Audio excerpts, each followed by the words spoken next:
StarCraft fans, it's day 5, Group E. This is a fan favorite group. It's Snow and Jaedong's group. I'm very excited to see this one. Scan, let's get straight into those interviews. Welcome back to another ASL Season 14 Ro.24 Group E. And yesterday we have watched one of the new face, Jamnuda, aka what was his AKA? I forgot.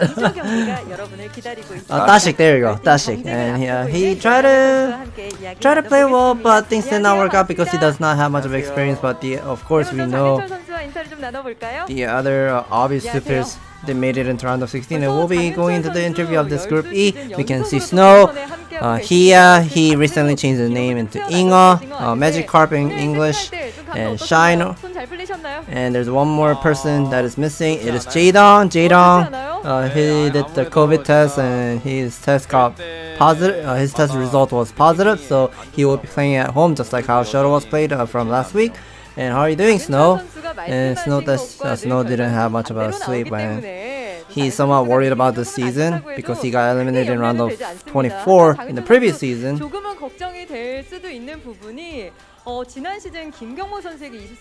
So she is mentioning about the previous season that Snow got eliminated by Gemo twice, losing to Gemo twice in a row. So he wasn't able to make it into round of 16. And you are probably somewhat wanted to play something more serious of this season, and you are probably for sure want to climb up higher for this season. And Snow says he's of course agree with her opinion, and he wants to go up more higher in the season. And yeah, Inga, how are you doing? So Inga hasn't made it into the offline stage for more than 5 years, and it feels somewhat awkward for him. He's saying he's feeling somewhat awkward to be in this group stage because he's always been watching the ASL at home, but he wasn't expected to make it through of this ASL qualifier. And he's kind of feeling something like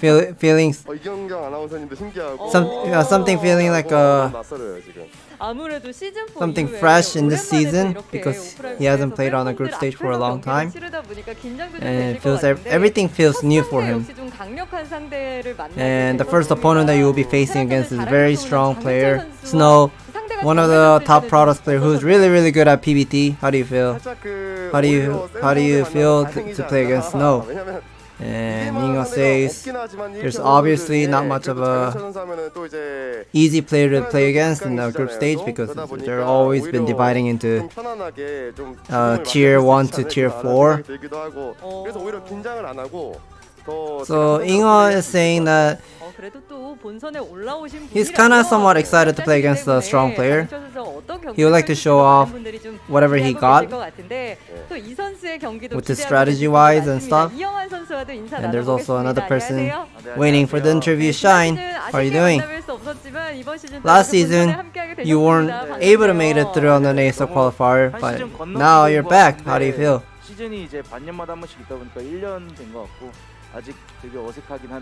He feels something new to be in this group stage because it feels like he hasn't played on an offline studio for 1 year or more. And how did you prepare for this group stage? Shine is saying that when he took a look on this ASL map pool, everything seems very like a concept map that you cannot be played as something standard wise. And we know that Shine is a person who has lots of bag of strategy, the bag of build, what we called. And JD, we're gonna be moving into the interview with JD. How are you doing? And how do you feel? And JD says it's not too bad. He practiced some games as well before he plays his ASL group stage. So he kind of have a great feeling that he will be playing well in the season. 재밌는 조가 아닐까 이재동 선수에게 하는 생각이 들었는데 조편성은 좀 어떻게 생각하세요? What do you think about this group stage of your group? When you take a look at this 무난한 것 같고요. 뭐 항상 4-player in your group. 4강부터 항상 위기였기 때문에 Just JD is saying 최선을 다해서 every season whenever he was playing on a group stage, there's always a problem that he has to be he has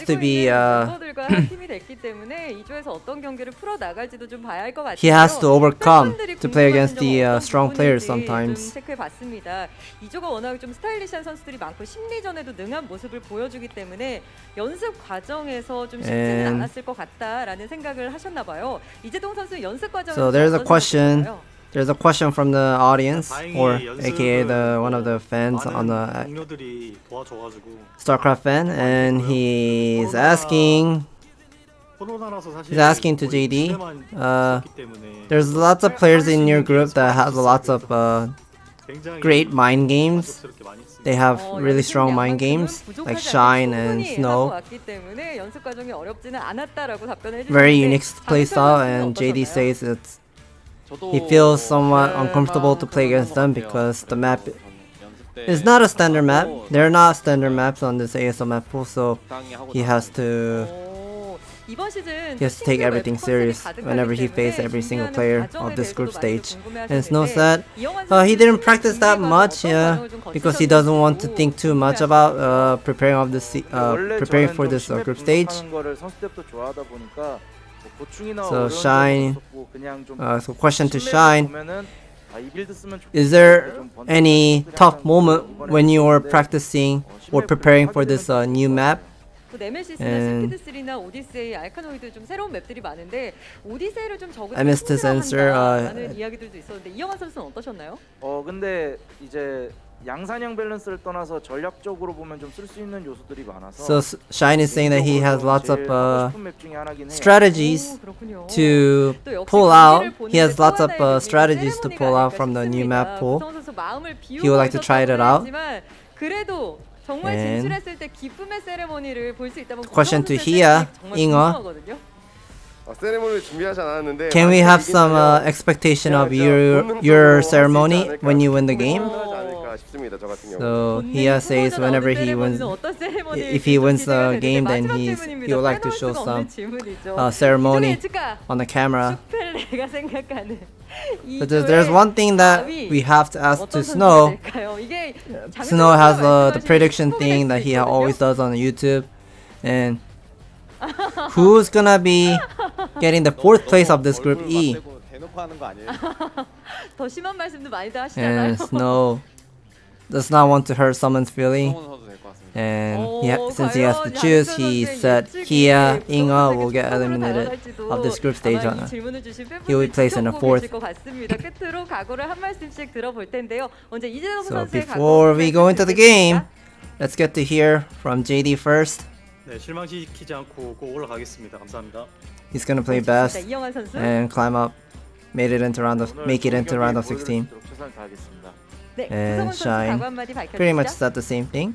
And it's been a long time for Hiya that he hasn't made it through of this ASL group stage. He would like to show some nice game for the audience. And Snow said he'll play his best. And thank you for the interview. 자, 나의 레벨은 다르다. 어나더 레벨 하식스와 함께하는 ASL 시즌14 24강 2조 경기가 여러분을 기다리고 있습니다. 과연 오늘 16강에 두 자리를 채울 선수는 어떤 선수가 So that was the 될지 Ask ASL the event. The people who got the question, the comment question got selected. You get the ASL mini fan, and players are going to be getting ready. Yep, thank you for the interview scan. Unfortunately, I'm going to have to agree with Snow's prediction here. I think Haya's kind of the lone, or Inga, I think Haya's kind of has the worst prospects of getting out of this group. So I also agree with Inga's idea of the maps, of them being concept maps, and my opinion, it's going to be very hard for him to overcome that since they are so new, especially when you have Snow as your first matchup, and then potentially you could face him again in the second or later on in the bracket, or even Jaedong later on in the bracket. What do you think about today's groups? today's group, I feel like Hiya or aka Inga, I think he's gonna having a tough time playing against Snow because I definitely played against Snow on a couple seasons ago in season 11. Snow is the type of player who uses the Reaver constantly until the game is finished, and I don't think Hiya has that much of experience playing against that type of like a Reaver play style. But we know Inga, maybe he might have a great shot to take down Snow because he has one of the players who does not play the turtle style, like a fast 2-1 upgrade, 3-2 upgrade play style. I know he has the type of player who likes to play aggressive and probably stay on a 1+1 attack or into 1-1 upgrade and then maybe slowly turtling. Maybe that might work on him, and maybe Snow have some miscalculate his timing and then maybe fall behind. But okay, well that's interesting. I'll be looking for that because to me, when I know somebody's going Reaver, one of the last things I think about doing is going for a timing because the Reavers just kill everything, and when Snow's controlling it, you know they're gonna connect. So if he can make that work, I will definitely be writing that build order down. We're getting a look at the groups. As we know, we're in Group E today. Snow, Inga, Shine, and JD. And then tomorrow, we've got Terran and Protoss group. Rush, Free, Harangi, and Mong. Then we've got some stats about Group E. and there's the Group E, the key point that we have to take a look at on this ASL maps. ASL season of this season 14 because of the ASL map pool. We have lots of unique map. There's lots of different terrain or like a neutral building that if you take down the neutral building then it becomes an isolated expansion and so on. And I wonder what Shine has of this. I wonder what Shine is going to be pulling out from those the bag of builds that he has. And of course there's 2 Zerg players and 1 Protoss and 1 Terran. Inga hasn't played or on an ASL offline studio for like almost 1800 days. So that's like more than 5 years, I believe. Dang, that's a long time. That's almost as long as Piano's Terran vs. Protoss record, right? The 2200 days he hasn't won versus Protoss in ASL. That's a damn long time. We're getting a look at Snow's stats here. You can see, surprisingly, his best matchup is versus Protoss compared to Terran, but still 56% win rate. Versus Zerg, just 35%, so Zerg could be his downfall, as you've pointed out many times. I think last season you talked about how Gamo took him out. But versus Terran, it almost feels impossible to beat this guy. And we know that his PVT is the second highest win rate, but we have to remember Snow played against Flash on a final, I believe, a very long time ago before Flash went to the military service. So, but if we exclude Snow versus Flash record, I can tell Snow's PVT record would be like the highest win rate. Yeah, it's just absolutely crazy. And like you said, he specializes in Reaver play. But the problem is that if you don't kill him and you just let him get bases, he uses the Reaver to power up, and then all of a sudden you're not just facing Reaver Goon or Reaver Zealot anymore. You're facing carriers. And we know it's even harder for Terran players to deal with carriers. So this guy is just really, really tough to play against. I wonder if Haya's got a build for him, Inga, I mean. Our map, of course, is Butter. It's a 2-player map, and man, I can already see it. We're getting gas stolen. We're going to go fast Reaver. Hopefully, Inga has some type of counterplay to it. It looks like players are ready, and I have a bad feeling of this game number 1 because Inga is not wearing the ASL jacket here. I would like to see him wearing the ASL jacket because the ASL jacket, I know it can give some power to play or maybe bring more potential to have a chance to take down someone who's much stronger than Hiya. But I guess he just doesn't want to wear it this season, or maybe he doesn't want to. Yeah, he just doesn't want to. Yeah, well, it's a live tournament. different players have different preferences. Some people like to be really warm with their setup. Some people like to just play in the cold. I think I remember reading July Zerg like playing in the cold, but I could be wrong. And I think you were saying that the ASL studio is actually pretty cold, right? When they're not doing a stream, like a live stream, then they of course turn off everything off. So that time it's somewhat hot because they just don't want to waste their the cost of the electricity bill. So that time it's really hot. But once the live stream goes on, they turn the AC really cold. So I prefer to wear the ASL jacket because I like to be warm, and my hands if my hands are very cold, like frozen, it feels like frozen, then it just kind of hurt to pressure the key on the keyboard. Yeah, that's true. You're a real believer in that jacket, man. But I gotta point out, Sock took down JYJ, and JYJ was the jacket wearer yesterday. So we'll see if the trend will continue today with Snow piloting the Protoss race in the jacket today. Players are ready. Let's get into game one. Snow versus Ingo on Butter.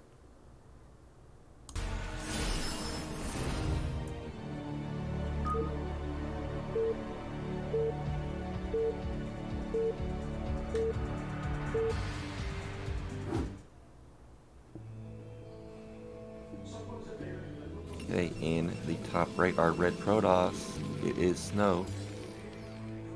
And in the bottom right are blue Terran player. It is Haya. Now, for those of us that have not seen Haya in a long time, can you tell us anything about Haya? I remember he was on a pro team for a very long time. Well, I don't have much of a data or information about Inga's playstyle, but one thing that is noticeable from his long seasons ago, I believe he prefers to play something like a timing attack with maybe not having the starport, maybe just put mass factory in the early stage of the game with a 2 base, like 5 factory, 6 factory, and once you start attacking with it and you earn, there's like always the benefit, or maybe not, there's not much of benefit you can get out of, but he's like to attack. He likes to play something aggressive in the early stage of the game. You know, I was going to ask you about Mihu, because Mihu actually beat Stork in the qualifiers, and everybody knows Mihu in the foreign scene. He's a 4-fact player, very aggressive, and what you're telling me about Ingol is reminding me of Mihu. Do you think we will see more players play 4-fact, 5-fact, be aggressive, and go away from the upgrade style? I'm quite not sure, but if the opponent is playing something like a Reaver playstyle in the early stage of the game, like how Snow does, then I don't think 5 factory, 6 factory, or how Mihu or other aggressive Terran players are playing, I don't think it will work. But if you are just getting the early stage of the game with the mounting army with the 4 factory and then taking the 3rd expansion much quickly, then maybe that might be a different story. Because I know I have watched some the major pro league that on Africa stream. Royal, sometimes he goes for +1 attack into expansion with the 4 factory, but he does not put down the starport until he starts the armor 1 upgrade. But we are taking a look at on here, Snow constantly harassing on that SCV, which is really annoying here. Yeah, as a Terran, I'm already tilted watching the probe force a Terran player to pull off like 3 SCVs constantly, 1 on the racks and then 2 to just deal with the single probe. And his first Zealot's going to move out, and behind the Zealot, it was a no gas follow-up, so this is going to be a fast Nexus for Snow. And Terran got gas stolen, of course, like they usually do on 2-player maps. And we saw Piano respond to the gas steal with the 2 racks in the center, but not going to be the case this time around for Ingol. Bunker going down, he is just going to expand, but that Zealot's going to get a hit off, and he's just going to walk right on into the main. Yeah, that is not looking great for Ingol. And whenever I see the barracks is not blinking, this is not a good, this is not something great feeling for Terran player, because if your Rex is not blinking, the second Zealot will be arriving on anytime soon. But okay, looks like that Zealot did not much of a pressure, so I guess Snow wants to save that Zealot instead of wasting it, which is a good choice. And we know instead of going for 2 Zealot in his expansion, Snow decided to go for gas expansion. Yep, and you were literally just messaging me the other day about 2 racks versus something like this, right? Is this a possible move that Terran could go for? I mean, Zealot's not in the base anymore. I would love to see 2 racks Academy with a small M&M timing attack, because we know all those Protoss players who are doing the gate, like the Zealot pressure into an expansion like this, how Snow is doing. Most of them, they don't, like, the high chance of the Protoss would be putting down the robotic facility in the early stage of the game. So the gun range is relatively slow, and while the Protoss is going for the robotic facility and skipping the range upgrade, the M&M pressure does work really, really well, because without the range upgrade, Guns and Zealots are pretty much weak against M&M. Yeah, and there's the super fast robo follow-up. And it is no Marine Medic follow-up. You know, actually, after you mentioned that, there was one game I saw on Lights VODs where he followed up Marine Medic into this exact build, but the difference was Protoss threw their Zealots. They lost 2 Zealots, got almost no damage done, and then he countered with the 2 racks range. This is the only time I've ever seen Light go Marine Medic, and it ended up working. So that is something to think about, you Terran players out there, if you encounter a play like this. We do have 2 fact follow-up, and we do have single add-on just for now, but I imagine second add-on's going to be coming down pretty soon. But look at that support bay, already halfway done. Yeah, support bay only takes 19 seconds to build, and that's really, really fast. But I guess Snow is definitely aware of it. I practiced a couple of games before he went to the bed last night, and he told me that M&M pressure was somewhat scary when he faced it against it, and that could be one of the reasons why Snow wants to play something safe instead of going for directly making the observer. He wants to get the shuttle reaver first into making some observer later on, because Ingo is there's a possibility, like high chance, that Ingo might go for super fast timing attack without the +1 attack upgrade, or maybe even like M&M how I responded with. And Snow, I guess he wants to play safe. He wants to confirm how many factory there are. eBay is there. eBay is not blinking. He knows what's going on. Yeah, and I like that move with the shuttle. There's nothing in it, but he just wanted to scout, because Ingo is a player that will play Marine Medic with tanks. You know, actually he has a lot of guides online. When I was first coming back to Remastered, I copied his build. Like, if you watch my stream, that 4 racks Marine Medic play that you do after a gasless expansion, that came from him. That came from this guy that we're watching right here. So it is definitely a possibility that it could have been Marine Medic. So I like how Snow scouted for it. He confirms it's a 2-fact, instantly puts down that 3rd Nexus, and we've got double upgrades coming in. So we may have vultures and mines and a timing coming out pretty soon. But Snow, he has gone for the shuttle reaver opening first before the observer production. So these 2 Zala with the couple of guns, I think he's bringing 2 more, so that is total 4 guns. I think he might have some chance to take down the bunker, but shuttle is not okay. It's not in the range of unloading. That's a lot of Marines. That is a lot of Marines. It's 7 Marines. It's a bit unusual for Snow to take so much damage on his shuttle. I mean, he's still got the Reaver at full health, but the shuttle's already at half health right now. Takes down a Vulture immediately. Doesn't sound like a big deal, but it is, because that's 3 mines that will never get placed now. Vulture's moving into the top side of the map, potentially go for a backstab, but a goon is already set up with the pylon wall. Vulture does get in to the 3rd base, will kill a probe, and he does confirm the Nexus.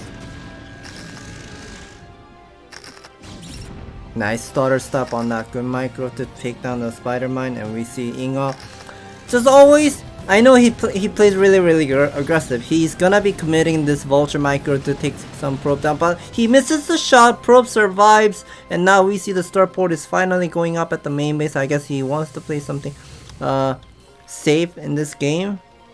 So far he has wasted 4 vulture in the early stage of the game. That's a total 8 supply with the 300 mineral cost, and that if he hasn't wasted that 4 vulture, the supply count would have been even. And if the supply whenever the supply count is even, Terran player, they have a they will always have a high chance to take the 3rd expansion easily. But now because of the rotation of this vulture, okay, shuttle. Oh my. Okay, I thought he's actually gonna commit to that, and if he did, he would have lost that shuttle for sure. And those 4 vultures that ended up dying, well, that triggers Snow to put down another Nexus. You know, recently, Gypsy, a player in the foreign scene, has played Snow a couple times, and he talked about how when he tried to vulture harass, it was basically just impossible. He couldn't get anything done versus Snow, and Snow capitalized on that every single time. Gypsy traded poorly with his vultures. That was another Nexus, just instantly put down. And that's exactly what we're seeing here this time around versus Ingol. We got 4 base Protoss versus a Terran player who hasn't even gotten out of their nat yet. That's a lot of factories though. That is 6 factories already. And is that a dropship maybe coming out? Yeah, because of the Reaver contain, Hiya Ingol does not have much of a potential of taking the third expansion, not anytime soon. So he has to use the dropship in order to force Snow to move a couple of guns on the defending side. Okay, now that some of the vultures will sneak out, and these 6 gun with the 2 Zala, 1 single Reaver will still buy some time. But because of that 4 vultures are out on the map, he will always gonna be placing the spider mines somewhere, anywhere, and pretty much locking Snow's reinforcement. Yeah, the mine placement was really good. Even one, I think, connecting in the center of the map. We've got a 20 to 30 supply lead for Snow, which is still manageable for Terran, but I am getting worried that still the command center hasn't landed, and he gets 2 goons. I mean, that's a good trade now for sure. Okay, we see some more of units just came out at the 4th o'clock. Okay, I guess he just placed some couple spider mines and then loading up that vulture once again. And dropship is returning back home, but the pylon should be able to see it. I think, yeah, that drop, because of the dropship, now Snow's guns will be placed at the 3rd expansion and the 4th expansion to defend, and that will help Ingol to push his army into the front line. And okay, there's the 3rd commencer now finished. He really needs to take the 3rd expansion. And there's something that I learned from Light, that Light told me: if you are taking the 3rd expansion after the 12 minute, then you're in a big time trouble. There's no the time of, like, the peak time that you must have to macro really hard, because the 11-minute mark into 12-minute mark, that's the time of Terran player has to defend against the Protoss 200 max army. Okay, that shuttle was almost getting sniped. Yeah, that was a really good response from Ingol, though. He saved that tank, which I thought was impossible to do. He almost kills the shuttle and Reaver, and supplies are still very close, despite still Terran not having a 3rd base. Now, always something interesting when I watch Butter is the 3rd base placement. We can see that the 3rd base at the right side this time around is going to be taken by Ingol. We've seen a lot of Terran players really prioritize taking the bottom left, but this will have high ground, and it will allow him to defend it a little easier, but it's going to be tough getting up into that high ground. Yeah, that vulture, I think Ingol totally forgot about his dropship. Okay, now that dropship is gonna be taking off and maybe press somewhere, but there should be the photon cannon everywhere. Okay, I didn't expect that he would be having the one random siege tank. Now that siege tank is gonna be wasted, and the dropship is also getting sniped. So that's total 200 Vespene gas he's just wasted for nothing. Well, he did draw some attention to force Snow to bring back his army to his 3rd expansion, but look, Ingol is not. Ingol is struggling. I mean, the game has gone for a 30-minute mark. The command center is just floating at the random place, and he still hasn't taken the 3rd expansion. That That command center reminds me exactly of my games. But look at that, 2-1 already done. He's at 170 supply, and 170 versus 170. This is actually a manageable position for Ingall. He can definitely attack with this, but what he can't do is he cannot lose that command center. He is going to save it. And back on Snow's side of the map, I mean, he's fantastic, but with the Reaver, but I don't see carriers anywhere. His specialty unit, he's actually going into Templars, but Ingall's got a really, really strong army right now. Well, somehow he did snipe the Reaver, but the High Templar comes and is putting the sights on top of the sea stain. Some of the guns are getting picked up, but now Snow, I feel like he's not having a great condition of this today's game, because he's having almost 3,000 saved up bank, and he's still not using his money. Yeah, this is really unusual for Snow to be floating this much money. Maybe if he's floating 1,000, I could see that happening, but Ingall, he's pushing now. That is very far forward tanks, and those are isolated Templars, but he snipes 2 of them, and it's actually a supply lead for Protoss right now. I can't believe it. I'm looking at the gateways. There's only 8 gates. Usually you're seeing Protoss with at least 12 gates right now, and this is definitely a winnable game. Those tanks are so clumped, though. I'm very worried about Storm. That's a great one right there. Yeah, that's a great pickoff, and this game kind of somewhat reminds me of who was it? Shuttle versus Bears, and now we can see Hiya is bringing.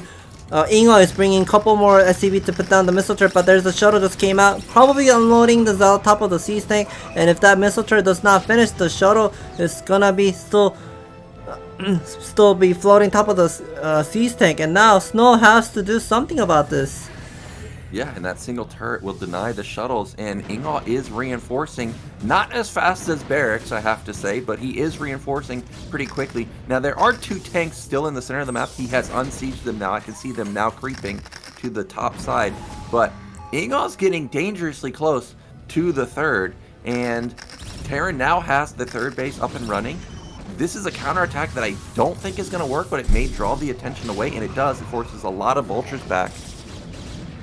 Yeah, Ingall is now getting the he has to respond to Snow's multitasking, and now that 3rd expansion is getting some SCV harassment there, and at the same time Snow is constantly doing some work with his the shuttle zealot bomb.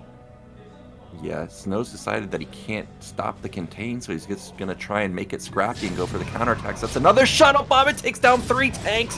What a shot! What a drop from Snow. He gets 2 more, and the tank line has been decimated. It's just down to 5 right now, but they're still holding strong with the mines. Another big goon counterattack. This one should be successful. Those 3 zealots are still alive, and this 3rd base is going to be denied, and we're approaching the point in the game where bases start mining out. I see the main of Ingall's is gone, and that's going to be mined out pretty soon too, so he desperately needs this.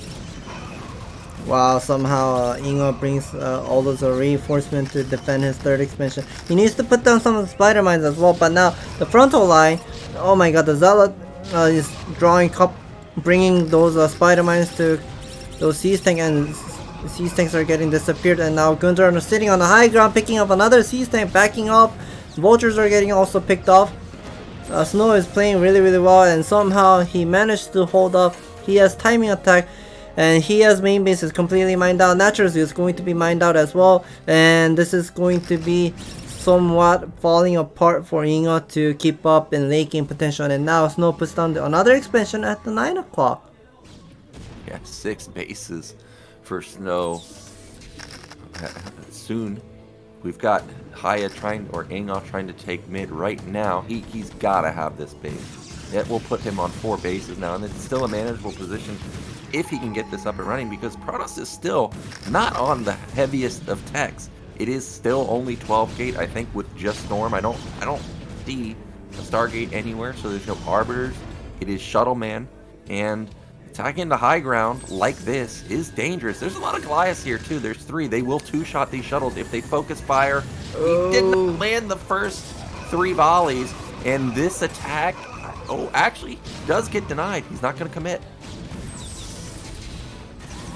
Well, now Snow needs to pay attention on his gun micro. And I feel like Snow is the type of player who's really good at understanding the siege tank range, and he's just constantly pretty much annoying and like attacking at multiple location, and just pretty much Ingo has to unsiege and unsiege at the same time to push his goons away. You see that scan? It's double robo, and Protoss only has +1 weapon. So that's a massive upgrade advantage for Terran. Oh, actually, it's not as big as I thought. I thought Terran would be at 3-2 by now, but he is still at just 2-1. Armory was not spinning, also, the observer pointed out. So the goons are not as far behind in upgrades as I thought. There's that Reaver, as you talked about, still being used at the 19-minute mark. Forces a full SCV pull, and Ingol's going to be back down to one base mining. And one thing that we have to know, Snow does have the okay, the Scarab does connect to the SC and the Vulture at the same time. And one thing that I have to mention, Snow does upgrade the Scarab damage. It does 125 damage, and whenever the Scarab explodes, it feels like it does like the massive amount of damage, I feel. Yeah, it's surprising to see, or at least to me, to see the upgrade, because I don't think Reavers will one-shot Goliaths with that. So I'm not sure exactly how the 25 damage actually helps him, other than two-shotting tanks. You know, if you kite backwards a tank, they only take half damage, so they only take 50. I mean, maybe that's the reason for it, but regardless, it's doubling supply now, 200 to just 110. This is probably the killing move. There's so many mines here. I'm imagining a shuttle bomb will trigger them and blow up tanks, and there goes 3 of them. Storm drop also, he gets the SCVs. And destroying the okay, the Spider-Man did not trigger, but the guns are going to be picking up all those siege tank, and now Snow does have the plus to attack upgrade. I guess he does not want to keep up the game anymore, because he knows he can't win this game anymore. Yeah, GG, well done by Snow. He's going to secure the victory. But that attack from Haya was dangerous. You know, I was thinking if... Sorry, I keep calling Ingol Haya. I was thinking if Ingol was Barracks there, I think he would have won, because Barracks reinforces so fast and pushes so quick compared to what we saw Ingol there. He pushed about 75% of the way across the map, but then he couldn't get any farther. I think if he pushed a little faster, he could have gotten outside of the NAT, knocked down one of the bases, and Snow would have been in trouble. But really good crisis management by Snow, especially with the shuttle play with those Zealot bombs to eliminate, what was it, 5 or 6 tanks? Yeah, I think he is constantly using the shuttle, even if there's a missile threat, and he managed to somehow managed to push those or clean those siege tank line. And the one thing that I was somewhat impressed of Snow's the decision making was he constantly rotate a couple of goons with a couple of zealots on the left side of the map, and then delaying Hiya Inga's third expansion, and that pretty much forced Inga to split his army into half. And I think that could be one of the reasons why he started to fall off, and we're going to be going back after the commercial break.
We are back. We're going to be going into, I think, the ASL promotion, and then we'll be getting into Game 2. That was the game number 1 of the ASL Season 14 Round of 24 Group B, Snow versus Inga. Snow started off with the Gateway, Pylon Scout into Gateway expansion after the gas deal, and of course Hiya did respond really well in the early stage of the game, but started to fall off in the late game potential. We know Snow is really strong in the late game with the Reaver micro and good micro. And this is the Ask ASL event that we can take a look on this banner on the right side. Ask ASL, go to ASL mainstream platform, leave a comment there, and if your question gets selected, then you get the ASL mini fan. 4 people will get selected. And there's also the winner's prediction as well, Africa TV esports page. You can always get the gem if you're logging in or maybe participating in some type of like a survey or event, then you get the gem, and with the gem you can do the winner's prediction. With this winner's prediction you get more gem, and then you can exchange with something like a graphics card or maybe a coffee like Starbucks coffee. Yeah, so definitely consider that if that's something you're into. And this is matchup number 2. It's going to be Shine versus Jaedong. Shine, 57% win rate versus Zerg. Not expecting it to be that high.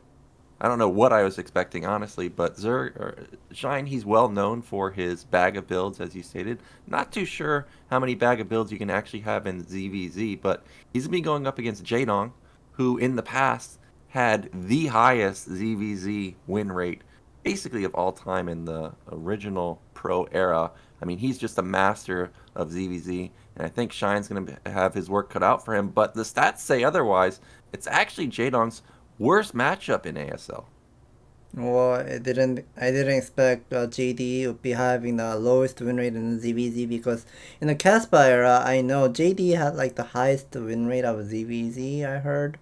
Or maybe he was like the top number 1 on the ZVZ in Hwasung's team, but I guess the post Caspa era is somewhat different story here that we are taking a look at, and we can tell JD's weak at ZVZ, but we know we cannot exclude his previous record from the Caspa era scene.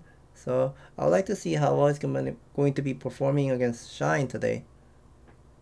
Yeah, Jaedong's Zerg versus Zerg was so unbelievable that people called it Jaedong versus Zerg because he was just that good. It was something like an 80% win rate. So for it to be down at just 37% is very shocking. I would really like to see who his opponents were, because we've got a lot of good ZVZ players now. You know, Queen, Larva, even though people give Sulky some hate for his ZVZ, it's also quite strong. Players are ready. Let's get into game 2. Butter, ZVZ, Shine, Jaedong.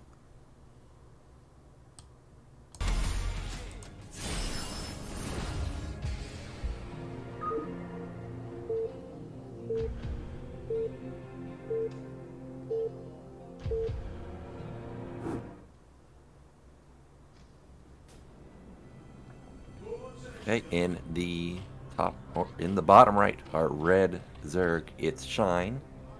And then in the top right are blue Zerg, it's Jaedong. And I was looking at the tiers, they said Jaedong's tier 3. And we know tier 1 faces tier 4, which we already just saw. So that means Shine's the actual tier 2 player in this group. And ZVZ, Shine's got the bag of builds. What do you think he'll be playing here? Well, I don't know what he will be doing, but I, for some reason, have a feeling that Shine might gonna go for something like a 2-hatch opening. Like maybe it can be 12, or maybe it can be like a 12 hatchery. But if I try to remember how JD was played from the previous season, I know JD likes to play something like a 1-hatch playstyle. But I guess not, maybe he's gonna be making the Overlord. Both of the players will be making the Overlord. And some people are definitely worried about, oh, wouldn't be there like something like a cheating going on if JD is playing at home? Definitely not, because there's a stream that 5-minute delay on a ASL stream, but then people who are playing, they're already playing 5 minutes before, so there's no way of JD can be cheating. So don't worry about how things can be like cheated in the game. Well, we've got a deviation in the builds. It's gas before pool for Jaedong, and this is going to be a 12 hatch for Shine. Well, is it going to be a 12 hatch for Shine? I mean, he's got 350 minerals. Okay, no, it's not going to be a 12 hatch for Shine. It's going to be a 12 pool, another drone, and then a gas. So we've got 12 pool versus, I'm not sure exactly I think it was 13 pool. Yeah, again, another weird build. We've seen a lot of 13s in ZVZ so far. We've got the Gameo 13 build, or 13 pool, and now again we see it here, and that's going to be a fast nat follow-up. But look how much of a gas difference it is for Jaedong. He's going to have like 250 or 200 gas advantage. Yeah, with that early gas that he started with, I think he will be just getting their tech into a metabolic boost at the same time. Or maybe not, he's not getting the metabolic boost. Or maybe it can be there's something like a turtle playstyle where you set up a couple of Zergling at your natural or the entrance, and then you just pump up lots of drone and then put down another hatchery at the main, and then with that saved up bank and early 2 hatchery at the main base, JD can actually go for the timing attack with that after the Spire attack is finished. But the thing is, the one thing that we have to know is Shine. Never mind, that's not hatchery. Okay, yeah, Shine is he can have the gas advantage later on with this 2 gas for the late game potential. But the thing we have to be worried is JD's lair attack is much faster than Shine's lair attack. He will be having a timing attack with the early stage of the game. Yeah, it is true that Shine will have gas advantage the longer the game goes, simply because he has the natural. But right now, Jaedong's the one with a huge gas advantage, and if Shine never takes his extractor at his natural, well, he'll flat out never catch up. Spire's just now starting for Jaedong. Jaedong confirms the hatchery at the natural, and neither player so far has gotten speed, so it continues to be a 200 gas lead for Jaedong right now. A couple of Zerglings, and we can see JD has done setting up his worker count 9-3, 9 mineral fields on the mineral and 3 drones on the gas, and now we can see those eggs are morphing. Shine does not confirm, but maybe he's just going to be expecting JD will be playing something standard. And like I mentioned, JD is just going to be setting up his Zergling line at the entrance. Okay, maybe he's just going to be checking at the front. Okay, he will be rotating a couple of Zerglings, but at the same time, Shine is going to be moving out. Never mind, he's just going to be turning back home because the Overlord was looking at his Zergling. And Shine is putting the second extractor at the natural already. For me, this is one of the most unusual ZVZs. I mean, neither player has that many lanes. Neither player has speed. We're almost at 5 minutes. It's just so surprising to me that neither player has done either of those things, because ZVZ is such an aggressive matchup. You would think someone wants to get aggressive here and make it chaotic, but both players are content with their position. Now, I have to point out, Shine has taken his natural gas, and he's got 3 on there, but he almost loses a drone. In fact, he does lose one of them. He's gonna lose... No, he does not lose that second one just yet, but that was really good control from Jaedong to deal a lot of damage there. His first 6 mutas are being pumped out, though. Shine's also got 6 mutas coming, I imagine, but the mutas are already out for Jaedong. Yeah, well, this is annoying. And now one of the Zergling will be sneaking in, but at the same time, 5 mutas are coming, but Shine's muta, he needs to merge. He needs to merge his muta from the main and the natural at the same time. And now the 5 muta with the Scourge timing. This is one of the strongest timing that JD can pull in this game, but there are 5 muta and double Scourge that Shine has. 5 muta versus 5 muta. Well, he gets 2 drones for free, not a single hit from Shine just yet, but Shine's going to go for a counterattack. He has more lings than Jaedong right now, but Jaedong, of course, has the arc advantage, but it may be too much to overcome. This is 12 lings versus just 8, maybe? That he gets an Overlord, and we've got the Dance of Mutas and Scourge, but that's a lot of lings getting into the main, but they don't have speed, so they don't close the gap that quickly. Well, one thing I noticed was JD's Zergling lineup was not too great, and now JD somehow he had to open up the natural, and now he's just losing lots of mining time. But both of the players will be losing the Overlord, so that's gonna be equalize Shine's the late game potential. And now JD needs to make a decision. He's now supply blocked, and the longer the game it goes, this is not going to be looking great for JD. Yeah, and Shine's been mining his nat gas for a while, so I think that gas difference has been closed.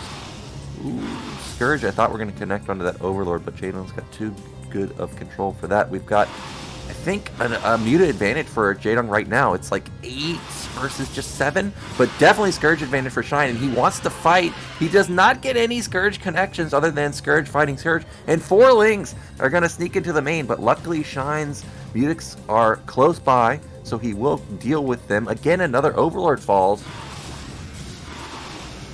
Nicely picking up and save that drone, but he's already done using those the resource for the more muta. But now the JD's muta is coming inside of a Shine's main base, and now Shine needs to make a decision making. The mutalist are popping out. 3 more muta just now came out. Nicely picking up the Scourge.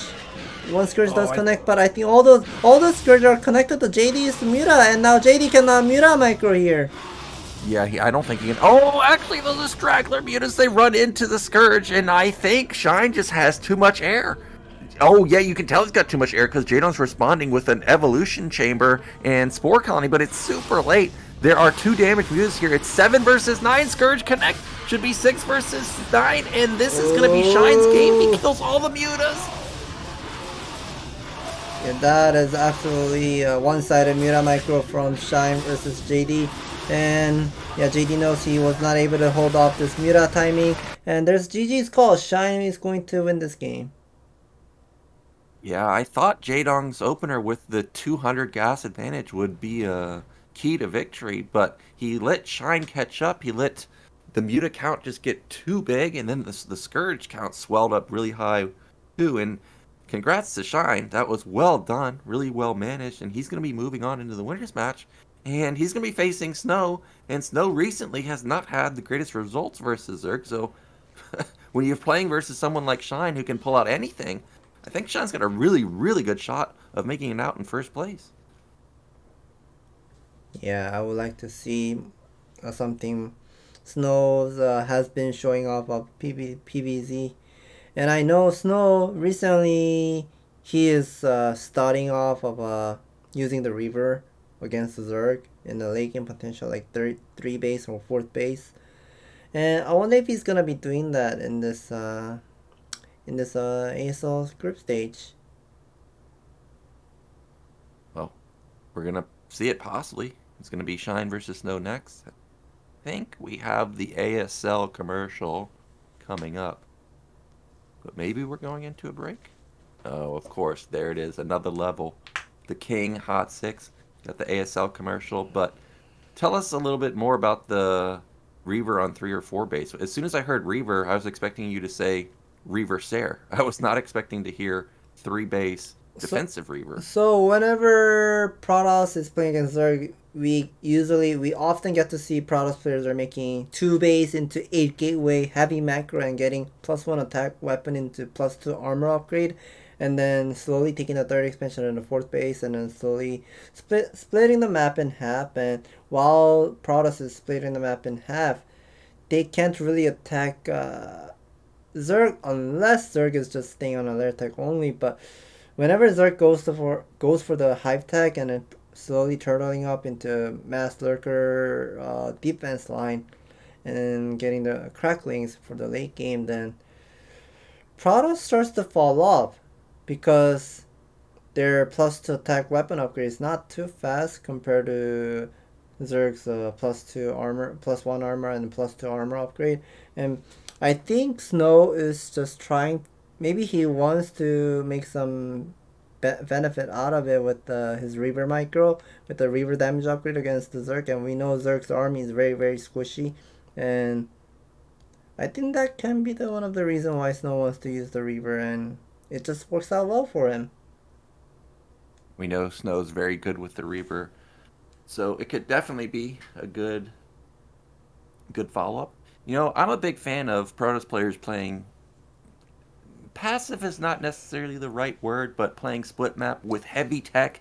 I don't like to see just pure gateway units for a for a long time because you get plagued, all of a sudden your units are literally half health, even worse.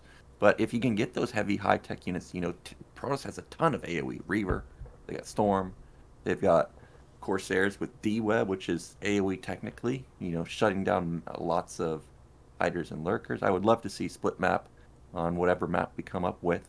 But I did notice that a lot of players are rushing Robo. If we think back to the game of Shuttle versus... Who was it? Was it Gameo? I mean, even on the Odyssey map, Shuttle was rushing a Robo without really scouting. So I have noticed that, but I didn't really realize that it was for defensive Reaver play. Yeah, I think it's just because of the... Whenever Zerg gets those 3-3-3 upgrade on the Zergling and on Hydra and those armor Okay, looks like they're done with the Hot 6 commercial. We'll be coming back after the commercial break.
We are back, and during the break, you got to see one of Into the Rain's favorite games, Rain versus Sulky. Those dark caped Crusaders doing a lot of damage, getting the victory there. And we are getting into Shine versus Snow now. We saw that Allegro was banned from both players, and we've got Odyssey as our map choice. I think it's just somewhat understandable of Shine's map ban because I mean Allegro, I know it's a standard map, but the thing is lots of Protoss players are struggling to take the third expansion because lots of Zerg players just constantly doing the Hydralisk pressure in the early stage and mid of the game, and it kind of forces Protoss to play 2 base 8 gateway heavy macro and then turn it into like slowly taking the third expansion. And I guess Shine does not want to play something standard map against Snow. He wants to play something the constant map like Neo Alkanoid or Odyssey, where you can take the behind expansion. Yeah, this is definitely a concept map. Remember, Odyssey has like a wall where SCVs can pass through to the third base behind you, but units actually can't. And there are temples blocking the third base in the middle of the map. So if Shine does like a lurker bust into the third base, taking down the temples, I mean, maybe you can knock down a Nexus. But our players are ready. Let's get into game 3. This is our winners match, Shine versus Snow.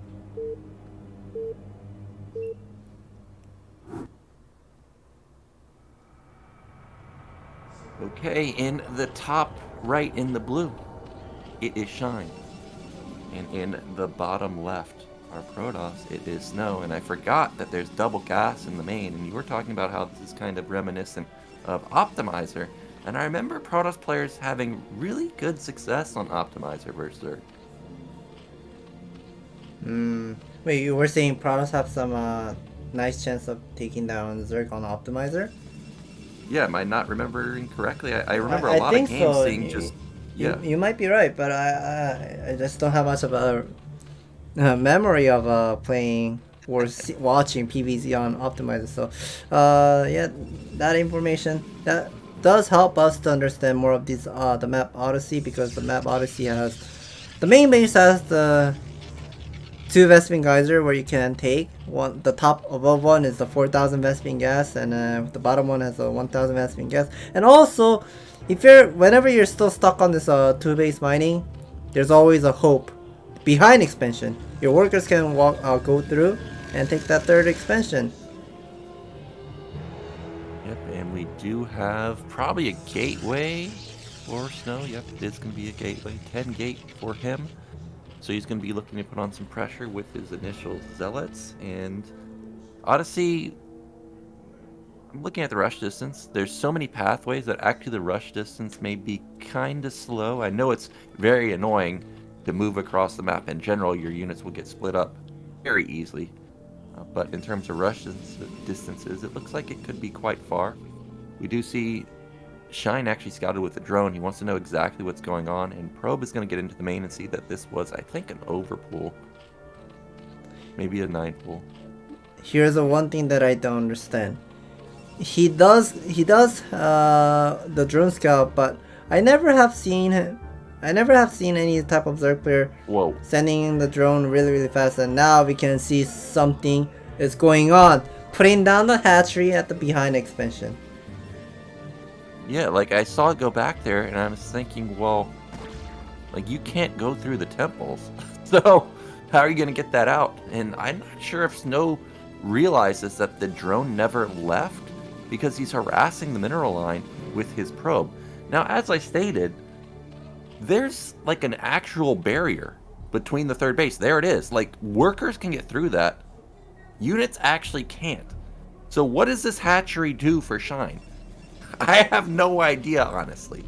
Well, we don't know either. I mean, but we can tell Shine has gone for 2 hatchery into Vespene, taking the extractor. So most likely this is going to be a 2 hatch opening. Maybe it might be 2 hatch lair into a lurker drop from the 6 o'clock location.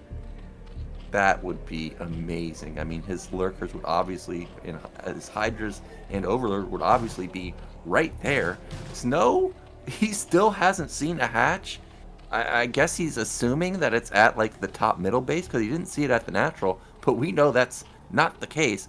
I feel like Shine needs to desperately get rid of this probe, though, because if he's going to go for that Hydra drop, he needs to desperately, or he needs to be able to hide it. And that might be the reason he put the hatchery down there, is he may end up building the Hydra den down at the bottom.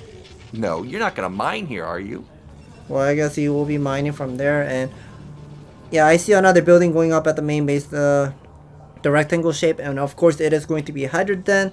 Obviously, I mean, if Shine goes for Muta, the Mutalists are definitely strong too. But if Snow does put down Mass Photon Cannon, then that will be denied every time. So, but if he does the Lurker drop, that might be a different case, I would say. Yeah, of course, I've never seen this because we've never had a map like this. So the question to me is, first off, does Snow figure out what's going on? And I thought he was going to go to the third base, but he ends up not going there. But the other question is will Sayers be out in time to deny the Overlords? I feel like they should be, but how many will he actually have? Yeah, there is finally the Hydra list just now came out. And that Overlord somehow needs to survive in order to unload those two Lurker at the main base of Snow's main base. And yeah, we can see Snow's Shine is putting on one of the Kree colony at the main base. For some reason, I guess he's definitely worried about the 5 Zealot pressure in the early stage of the game. And then we see Snow is putting on the photon cannon at the main. Yeah, Snow has not seen the back base, and actually, he may be thinking that the extra hatchery is. Wait, what? He's gonna morph it there. Is he gonna push it through the barrier? Can you do that? Well, he's gonna morph another one, I imagine. I never have seen this in my life. I have to watch. Is this even possible? I don't. Well, Shine. He obviously has a reason for building it right there and also not using a second Hydra to do it. Wow. Oh my god, it does get through! But there's a cannon already set up. The Snow's probably like, what the hell? How did that get there? And look at this, even though the Lurker doesn't get in range of the cannons, he's going to be able to focus down the Nexus. I never have seen this in my life. I have also never seen this. Now this is really good game sense from Snow to put the goons right there because he wants to make sure that first off he can kill the Lurker egg, but if he's not able to, the Lurker as he gets pushed through will not be able to get past the goons. Now that's a big win right there to not lose the second Lurker. Imagine if Shine was able to push through 2 Lurkers. I feel like this Nexus would have 100% died, but now maybe Snow can actually save this Nexus, but you gotta think about follow-up plans now. There's a hatchery across the map for Shine. He can't use it. He can't save these drones. So if this is not a winning move for him, he's in deep trouble. Well, that was a bit unfortunate that Lurker got picked up. That really didn't do much of a harassment to Snow. So now these Corsairs are going to be picking up some of the Overlord, but now Corsair gets fall. And now Snow should be realizing, oh, he does have the Spartak. And we can see Shine is already mining the second gas from the behind expansion. So that is going to help Shine some work on the Mutalist production in here. Shine is finally taking the natural expansion as well. More Muta coming out. Yeah, this plan looks like it's not gonna actually work out for Shine. There's so many cannons already set up. The Lurkers forced out goons from Snow. You know, goons aren't exactly the best counter to mutas, but at least they hit up. At least they can shoot up. You know, Zealots obviously can't. And comboed with Sayers and a couple cannons, he's gonna shut this down easily. Surprisingly, I forgot about the barrier at bottom right. You know, even though he can't get units out anymore, well, Protoss can't get units down there, so that continues to be a base that's being mined from Shine. But once that does get taken out, how's he going to save the drones is the question for me. He is taking a third base at his natural now. He's going to come into the nat to try and get some more probes, get one, but take a ton of cannon hits. Now that is going to be the victory for Snow to push those Corsair Mutalists away with the Corsair, and very interesting to see making the units from the 6 o'clock and mining there. And Snow should be feeling something uncomfortable because I mean it was supposed to be his base, but now all those resources just taken by Shine. Yeah, but how much longer can this base really get up and running? There's a shuttle, or there's a robo already done. Shuttle should be coming out soon. You know, I would actually like to see Shine kill those temples. The reason I say that is it seems inevitable that this base is going to die. At least he could save the drones. But for now, he's not doing anything about those temples, so he's going to try and hold this. Scourge connect onto Observer, so I mean, at least that's going for Shine. He's limiting the vision, but there's the first shuttle, and he's actually going to send it out across the map instead of trying to take down the third.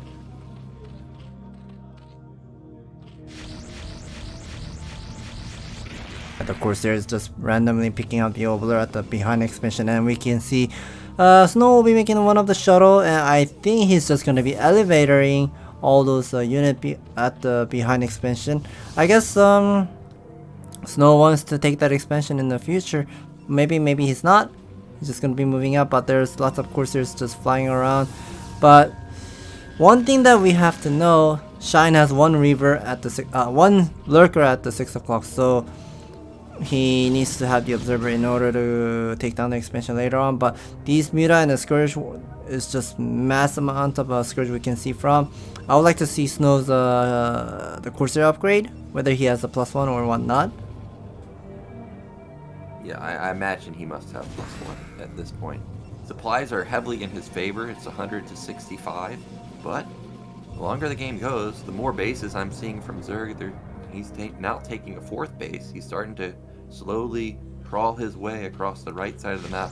Scourge pop out, instantly get melted by the Corsairs. And to answer the question of do those Sairs have +1, the answer is not yet, but I'm sure it's coming soon. Yeah, we can see +1 armor just now kicks in for Shine, and we don't see. I saw Snow did not have the +1 upgrade on the Corsair, so Snow needs to be very careful because there's lots of Scourges are just flying around. We can see Shine is mining 3 gas. If he ever loses the air battle, this is going to be a big loss for Snow. And we can see Guns are coming. Corsairs are just targeting on the Muta, but now his Corsairs are running away, but Guns are doing some work. Yeah, and that looked like it could possibly have worked if any of those Scourge connected onto the Sairs, but none of them do. So all he really gets is maybe a single cannon. He's going to be forced back, and now it's 117 to 67, and the Corsair count continues to get higher and higher. We've got a shuttle bomb into the main. It's just 2 Zealots, 2 unloaded onto the natural, and there's almost no defense. I mean, there's an Observer, and there's only 1 Lurker. Okay, you come back and we'll save the day. I did not expect the Muta, the mass Muta with the Scourge can be countered with the couple of Sairs with some Guns production, instead of making a couple of high tempers and try to use like the lottery, like the Storm on the top of the Scourge or maybe the Muta. But I guess the Guns are also work. Yeah, even though Goons aren't, the greatest, I mean, they still at least do damage, and we do have more Goons being pumped out, Archon being morphed. 2 DTs have moved out onto the map, and maybe he can find some kills at that 4th base. There's no Overlord there, and I think the Zealot that died in the main even saw more Mutas being popped out. So Snow knows that the Muta attack, the Muta assault is not over just yet. And 2 shuttles, and there's the DT, he's going to get all those drones. 2 shuttles are loading up, and he may be thinking about finally taking down that base at the bottom middle. Random Dark Templar will be just sniping a couple of drones and running away. And finally the Observer just now comes out. Snow needs to make a decision whether he wants to take down the behind expansion or whatnot. But now these 2 shuttle is about to unload. But remember, there's a single Lurker. I guess he's just gonna be hugging the sunken colony, but not gonna be not gonna be so useful here. Okay, another elevator down to the bottom will definitely shut down this base, and there go all those drones that I was worried about. No way to save them. Scourge are going to try and get in here and get some Corsair killed, but doesn't look like he gets many, maybe just 1. and instead he tries focusing down a shuttle. He gets one of those, but that was a big gas loss. And still, supplies are doubling in favor of Snow, and that fourth base actually died. Now if we just count how many hatcheries there are for Shine and Snow's production from the gateway, I feel this is a somewhat doomed for Shine, because Shine only has 2 hatchery maximum, and this is just plenty of goons and an Archon with a couple of high tempers just flying around left and right, and then yeah, Shine can't really do anything. He doesn't have any ground army to counter against this army. Yeah, no production, already down heavily in terms of supply. It feels like unless these mutas win the game, this is Snow's game to take. But what an interesting build from Shine. I feel like this is going to be the GG attack right here. Scourge and mutas have to connect, which they don't. Muta's going to be pushed back, and there it is. GG comes out.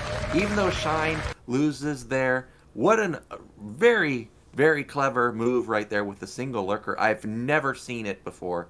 And when Odyssey gets into the ladder map pool, Protoss players are going to have to remember this game, because I'm sure we're going to see a lot of it. Yeah, we can see Shine somewhat not happy how his strategy did not work out. And his second lurker was about to pop up, but it just literally disappeared because 2 goons. I don't know how it triggers, like how lurkers can be disappeared, but those 2 dragoons was hitting on the lurker egg, and somehow it just disappeared all of a sudden. So it was a bit unfortunate. No luck for Shine, and maybe his goal was to jump 2 lurkers over the wall, and then or the barrier, and then do some work on Shine's Snow's main base, but things did not work out. But we're going into the interview. And that was the ASL Season 14 Round of 24 Group B. The first player who is going to be advancing into Round of 16, that will be Snow. Congratulations. 장윤철 선수 경기 전 인터뷰에서는 살짝 좀 걱정하는 듯한 느낌을 받았어서 좀 16강 올라가기 쉽지 않을 수도 있겠다라는 So 생각을 from the 했는데 pre-interview, you were saying you're not you're feeling somewhat nervous. You were feeling somewhat nervous to play against these players in the Group E, but you managed to survive and takes 2 wins and easily advance into round of 16. And how do you feel? And Snow says he does not feel great when he played the first game against Hiya, Inga.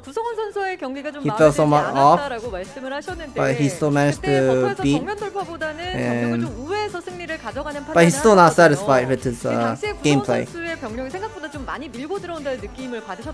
Was there any moment where you felt you have the big pressure when Inga was pushing out in the 30-minute mark with the 4 groups of army? And Snow is saying he was somewhat zoomed out and panicking, and he realized that he had the 3,000 banks saved up his on the resource, and he decided to he decided to wake up a little and start making some right decision to make some comeback, and it just worked out well. So Snow is saying that he saw the drone was coming inside of his main base, and Snow was thinking, will Shine make a hatchery behind of the expansion? He expected, but he didn't expect the lurker would be jumping over the wall. 큰 피해를 주고 싶었던 이영환 선수인데 장윤철 선수의 대처가 굉장히 짜임새가 있었습니다. We were impressed how well you were defending Shine's lurker strategy with the behind expansion and jumping over the barrier. And everyone was surprised how well you were playing in PBZ recently. And how do you feel like to play in the round of 16? So Snow is saying that he just streams on his individual stream like a Africa platform and YouTube channel, but some of the audience are just come by and just saying like he's gonna be stuck in a group where there's lots of Zerg around. He's somewhat stressed about it, but he wants to be in a group B. He wants to be in group B and play against lots of Zerg players for some reason. So Snow is saying that there's a 100% chance that Action most likely going to pick him in Group B. There's lots of audience right here and rooting for you. 좀 제가 낮에 좀 생태계 교란시키고 있거든요. 그러다 보니까 이제 So Snow is saying that he 팬분들이 그래도 좀 usually streams on daytime 오늘 around 이런 적 처음이거든요. around 2 p.m. or so. He plays on a ladder stream, and lots of fans are liking about his game. Pretty much, that could be the one of the reason why lots of fans want to watch his game today. Any last word to your fans and to your people? 저한테 다들 지옥에도 갈 거라고 얘기하더라고요. A lot of people are saying that he's gonna be 않을 거라 생각하고 stuck in a death group in a round of 16, but he'll try his best. 네, 또 높은 곳까지 올라가는 장윤철 선수의 모습 기대하겠습니다. 진출 축하드립니다. And congratulations making it into round of 16, and thank you for the interview.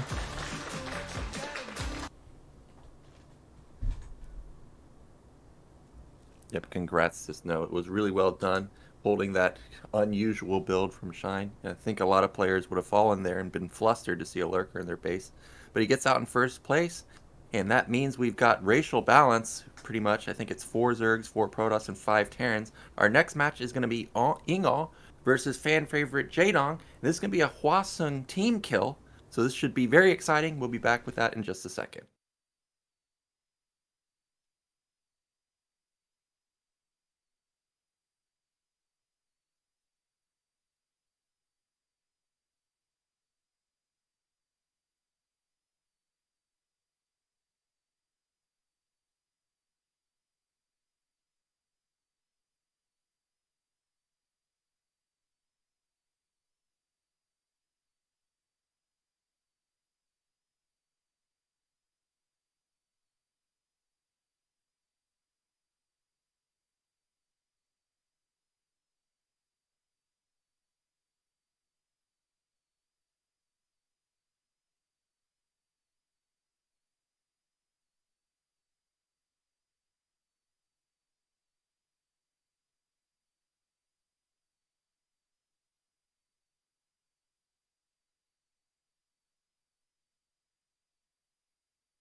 Our Deciders match is upon us, and you can see right there, Odyssey bands from both sides, and that means we've got Arkanoid getting through again. Yesterday, we saw the one-hatch lair lurker, didn't even need the lurkers, just straight up lings. Killed, who was it? Killed JYJ. Was it JYJ? I think killed JYJ. And again, we're going to see Arkanoid here, and I wonder what Jaedong's got planned. So yeah, both of the players have banned the map what is it? The map is going to be played on Arkanoid, and we have seen from yesterday. Was it yesterday? I think it was yesterday. Sock was going for Rex expansion, and then we have seen Soki has come for 9-pull lair, I believe. Yeah, 9-pull lair, or maybe 9-pull speed into lair, and then he just has come for a mass Zergling into the Lurker all in, but we didn't get to see the Lurker all in, but the Zergling was just taking down the neutral building really fast, and we are seeing players are getting ready here, putting the earphones and a noise cancellation headset. I think JD is still not ready. He hasn't put his earphones in. Yeah, well, Arkanoid, another concept map. This is another map where there's a lot of mind games going on. We'll get into that in a second. Players are ready. Let's get into our deciders match. Ingo versus JD on Arkanoid.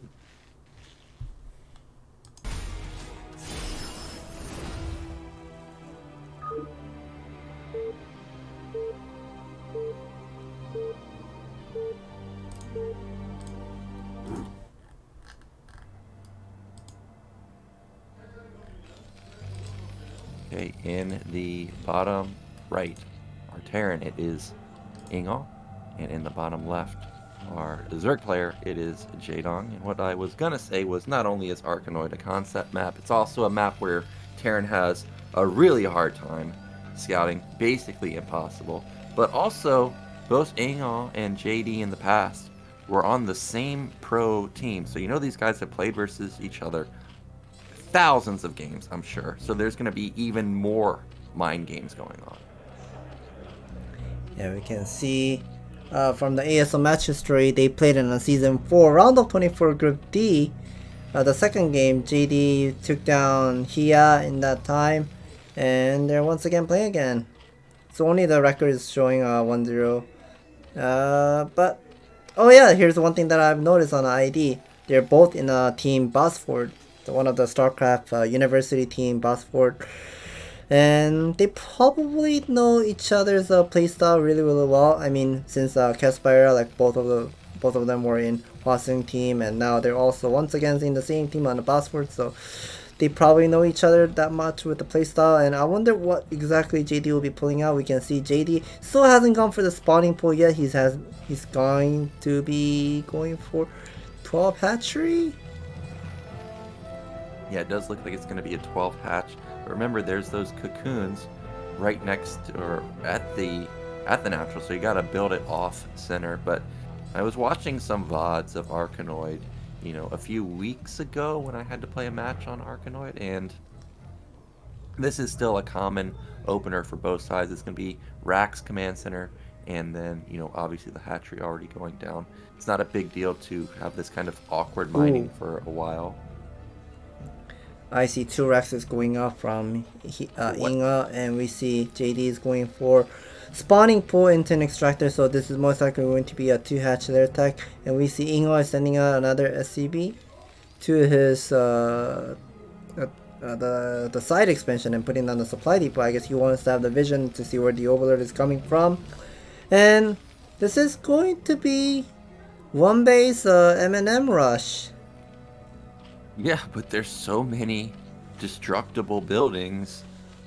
Could this work? You know, yesterday I was thinking the same thing. There's so many destructible buildings. Lings can't work, but I think Lings have a little bit more DPS, and also you can build more of them quicker. We'll see if this actually works. It could also be that Ingol might be anticipating that JD could be going for a similar opener as we saw yesterday, and he just wants to make sure that gets shut down. But he does spot that Overlord coming from the left direction, so he already knows that Jaedong spawned at bottom left. Well, I mean, I don't think he would know where JD is actually located at. I mean, the Overlord, the direction of the head direction was to the right side, but it might be just coming from the top right, like the 1 o'clock, so he wouldn't be able to figure out. But we can see, yeah, he's getting the academy up.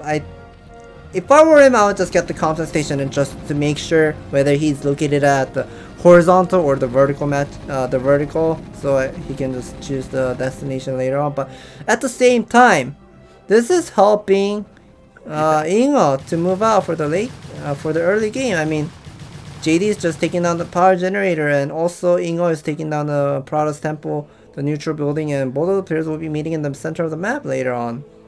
Yeah, I was not considering this, is that it doesn't necessarily matter if Marines have lower DPS. If Zerg is going to help you out, then that's going to help Terran. However, this is 10 Lings, and they are going to spot that there are Marines already out on the map. So that means that Jaedong knows that this was, or should have been, 2 racks follow-up. So he's going to need to consider putting down some Sunkens. 2 medics are already out, though. Overlord, luckily, in position to see that the medics are moving out. But did he actually see it? It didn't seem like he did, because I don't see any Sunkens going down. Yeah, I don't think he's able to put down the Sunken. He's just going to be making lots of Zergling to somehow he managed to eat up those Zergling. But at the same time, we see Ingo is putting down the 3rd racks. He does scan. I would like to see where the scan location is. Okay, the Spire and then the Creek Colony, he does get to confirm. And he also sees the power generator is getting targeted from the top side. I think he's going to be splitting up the army in half, maybe. Okay, man, the AI bugging out right there. Well, this is going to be razor thin. This is going to be a counterattack from Zerg. Oh, 2 Firebat just came out. Yeah, he's going to hold this. And that Sunken is so far forward, it doesn't save the natural. It doesn't save the Spire, but that's a lot of Lings. So the Lings should help buffer this. Ooh, here you go. We're going to have Firebat a spin onto the Sunken. The Firebat needs to be controlled perfectly, and it is. It does get taken down, though, but there's still not enough. Oh, no. Marines are getting eaten up by the Zergling. I think that was a bad mistake from Inga, but one thing that we are able to figure out would be JD does not have the 2nd gas. Yeah, he doesn't. He's just committed on 1 gas here. And remember, his natural, it's weirdly set up. There's no drones here. Even if he does put drones there, they don't mine efficiently. And Terran's going on to 3 racks production. However, Arkanoid has a lot of ledges. Even though there's going to be a lot of Marines out, Jaedong will be able to go in and out of the shadows over that ledge.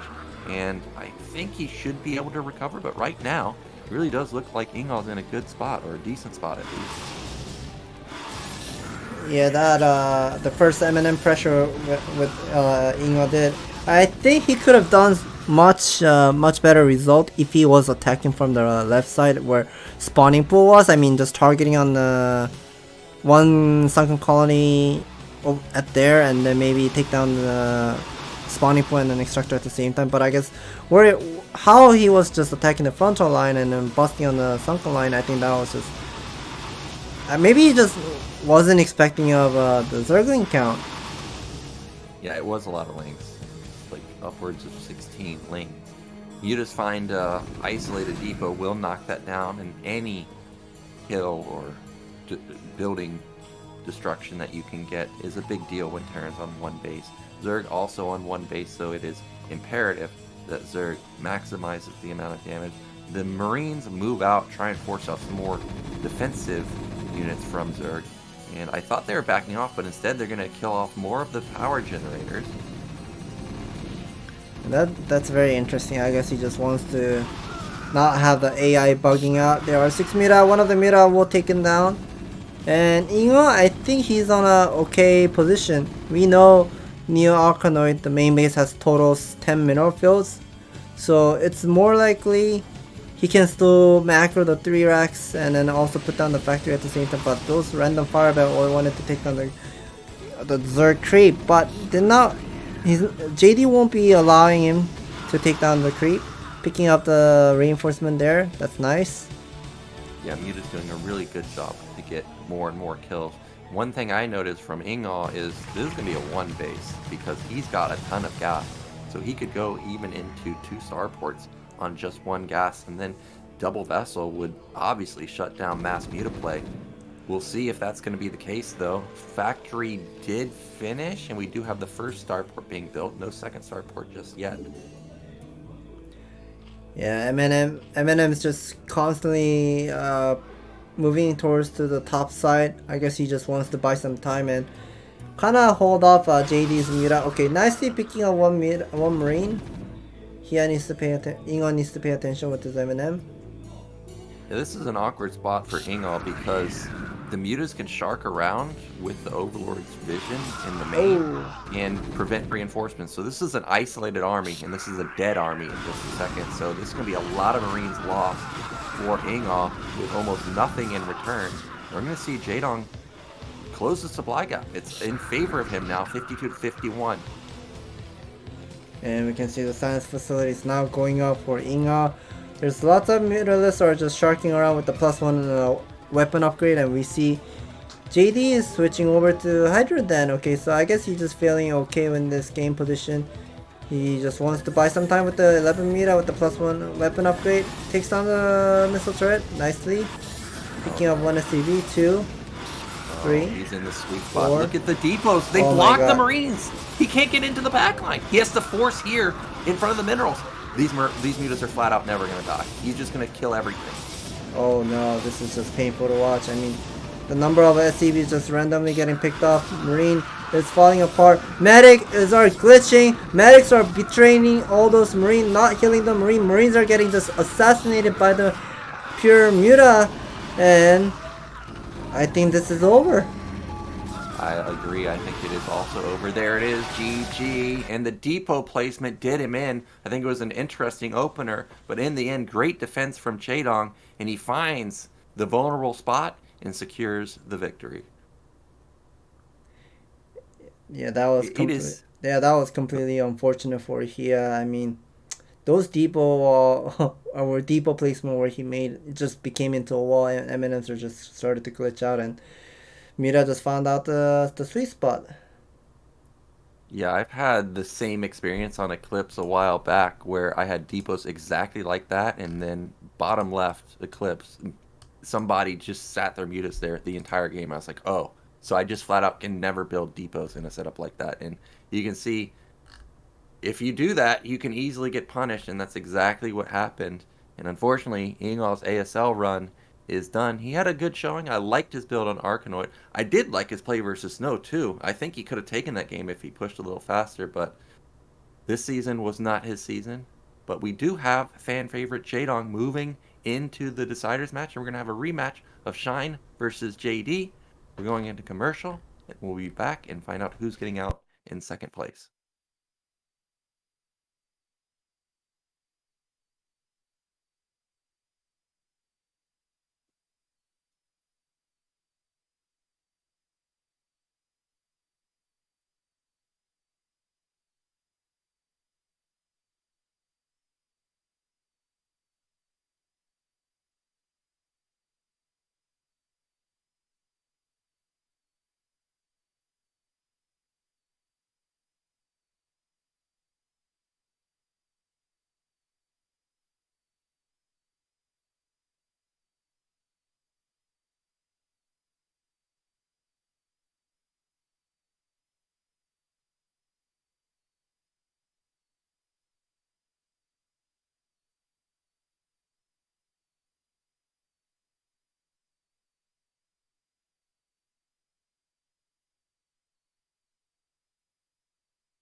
We are back, and this is going to be the final game of the day. We've got a Vermeer ban from Shine, Nemesis ban from Jaedong, and that leaves us with Sylphid as our final map.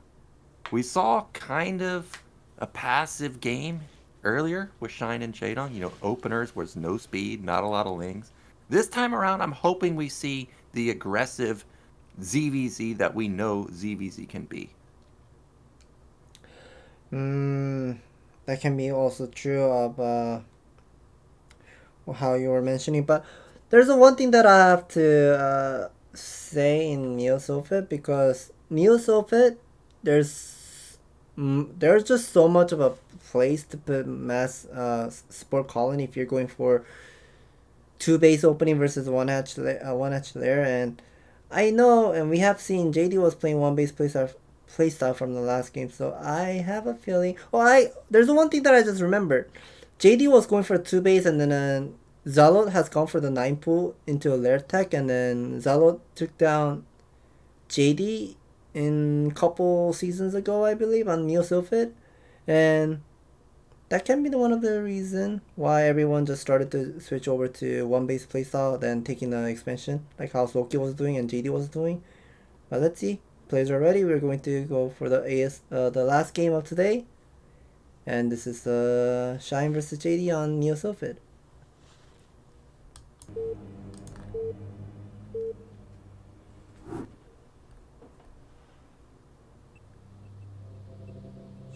Okay, in the bottom left, our green Zerg, it is Shine, and in the bottom right, our brown Zerg, it is Jaedong.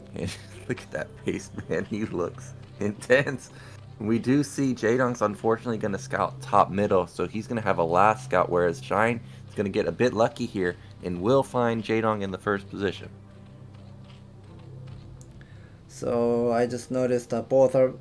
Yeah, Shine was in on a YSU team, but I guess... yeah, I just remembered the YSU team just got disbanded 1 month ago or so, and Shine recently joined Basport, so I guess that they're both in the same team now. And I wonder how much they have shared the knowledge in Basport while they're teaching all those female streamers and female students there. But once again, one of the players are going to be choosing 1 base opening, and that is going to be Shine this time. Yep, so this time around, the player opening with the aggressive opener, it's going to be switched. 9 pool for Shine. I guess we still have the option for the 12 pool from Jaedong, or 13 pool is apparently becoming a thing in ZVZ. There's the Overlord. We're approaching 200 minerals for that spawning pool, and okay, it is going to be a 12 pool. So this is going to be, in my opinion, a good build order counter for Jaedong right now. So good choice for JD. If he has gone for the 12 hatchery there, he would have been in big time trouble against this 9 pool opening. And now we can see Shine is mining the gas with the 2 worker, and now puts down the 3rd inside. And one thing that we have to take a look on this Shine's build order would be whether he's gonna be making the lair tech first, or will he be choosing to go for metabolic boost first. And the Overlord will see, the Shine's Overlord will see the 2nd hatchery being morphed at the natural. I wonder what he chose. Okay, he chose the metabolic boost. Yep, and Shine, seeing that hatchery timing, he knows that this is going to be a 12 pool, so he's going for that metabolic boost, wants to test the micro of Jaedong, and this is the type of ZVZ that I love to see. I want to see someone test the other player, and this time around it's going to be Shine. I don't know if he's going to be able to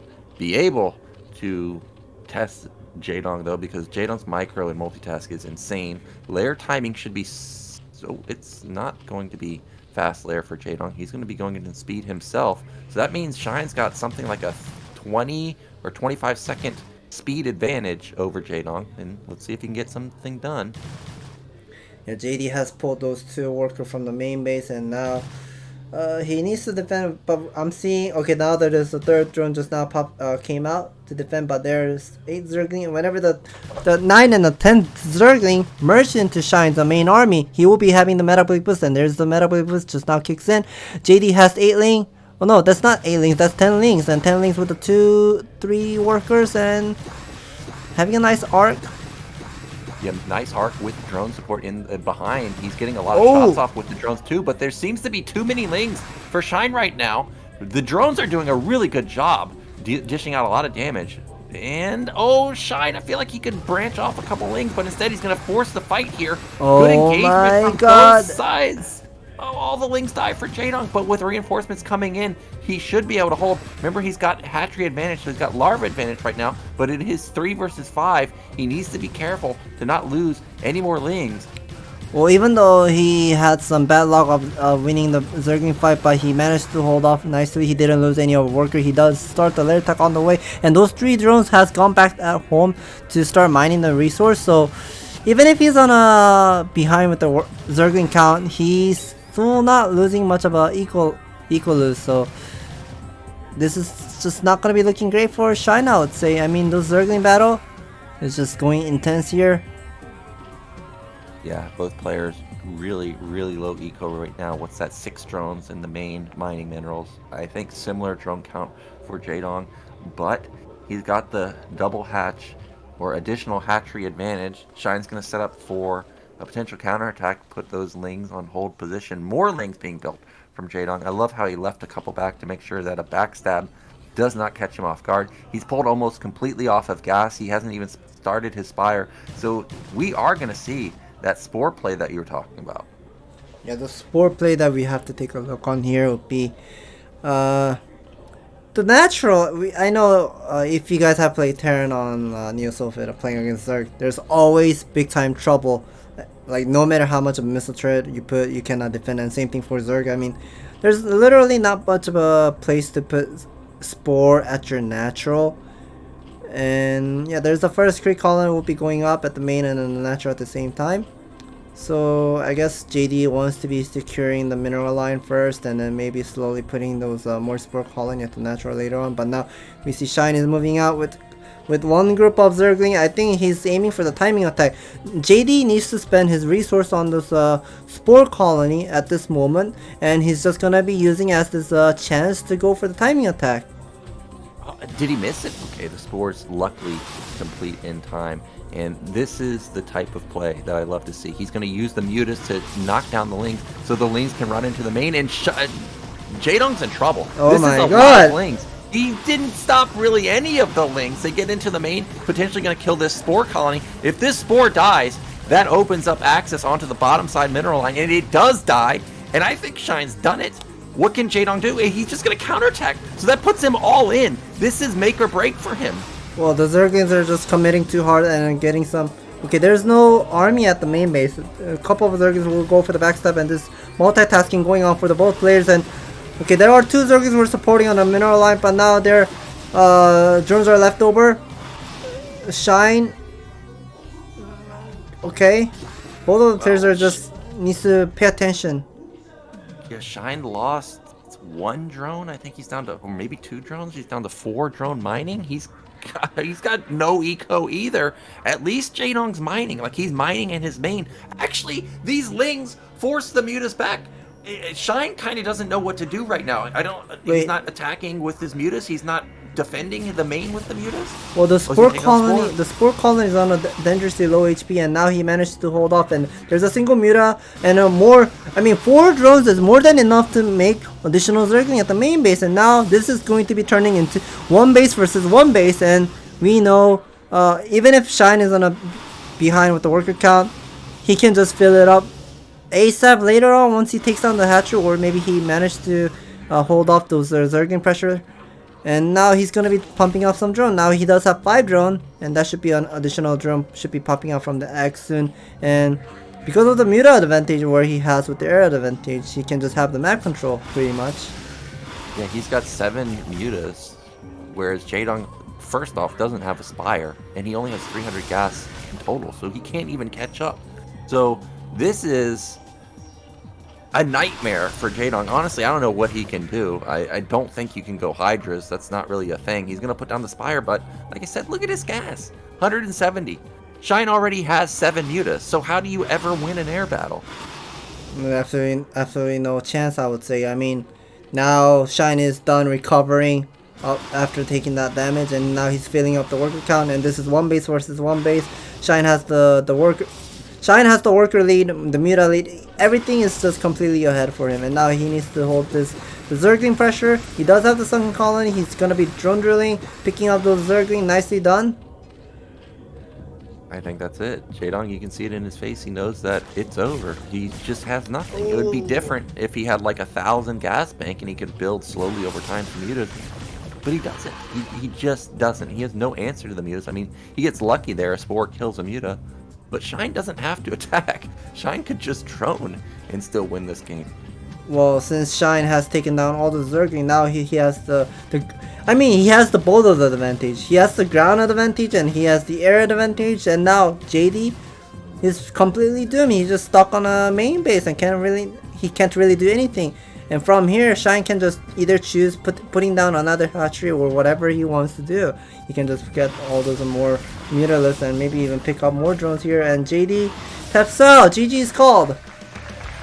Wow, really nicely done from Shine. I did not expect him to win the ZVZs today, but his Zerg versus Zerg looks really strong. When you think of Shine, you think of Bag of Builds, and Bag of Builds comes more into play in Zerg versus Terran, Zerg versus Protoss. So really impressive to take down one of the best ZVZers of all time in Jaedong.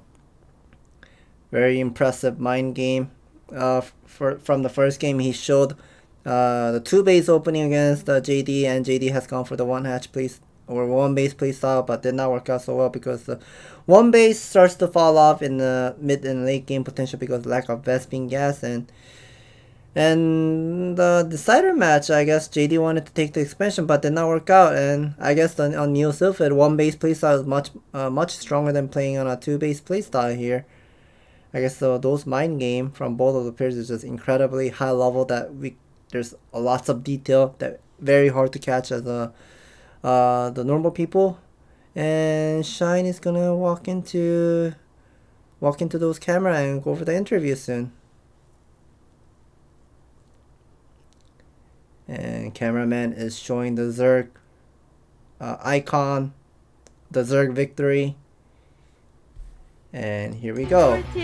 And that is ASL Season 14 Round of 24. That was the last game of today, Group E. The second player who will be advancing into Round of 16, he will be Shine. Congratulations. And it's been a long time for you that you made it into Round of 16. You have not made it into Round of 16 more than 8 seasons.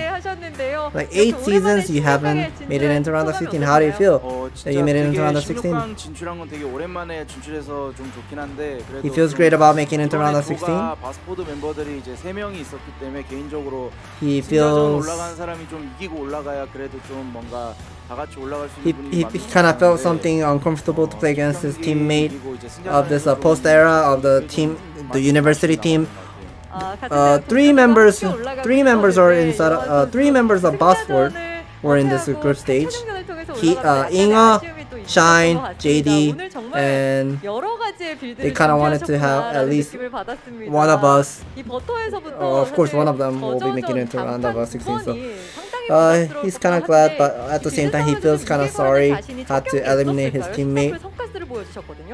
첫 경기는 좀 생소한 빌드 꺼내면서 좀 상대 좀 예측 범위 벗어나는 플레이를 하려고 그랬는데 So Shine is saying that 완전 빌드가 거의 100대0으로 갈리는 빌드 he wanted to do something strategy game, the mind game of the game number 1. So he's talking about the first game of versus JD. The build order was completely one-sided for him. And he has some lucky moment there as well with the Muta Micro as well. And Shine is talking about the winner's match against No. He was considering whether he wanted to make a second lurker or not, but he also learned his lesson that he had some lack of analyzing of this strategy against Protoss. 살짝 좀 우위를 점하는 느낌이었는데 이걸 저글링과 뮤탈로 상대 본진 쪽으로 좀 집중을 하시면서 이겨내셨거든요. The MC is asking to Shine. 처음에 we 저글링으로 시간 좀 We thought that 벌면서 Shine 뮤탈 한 was on a 타이밍만 disadvantage side, 좀 even if he had the 이득 Muta 보였었거든요. advantage 그때 lead. But 운 좋게 난입해가지고 we weren't 이득 expecting 볼수 있었던 the 거고, 3 아마 Muta 그게 would be 쉽게 opening up the 막혔으면 gap for the 되게 Zerging 편하게 to 좀 sneak inside of JD's main base, and Shine says that was a bit lucky for him to have the gap open to sneak in the Zergling, and that moment just helped him out to win this game for the final match.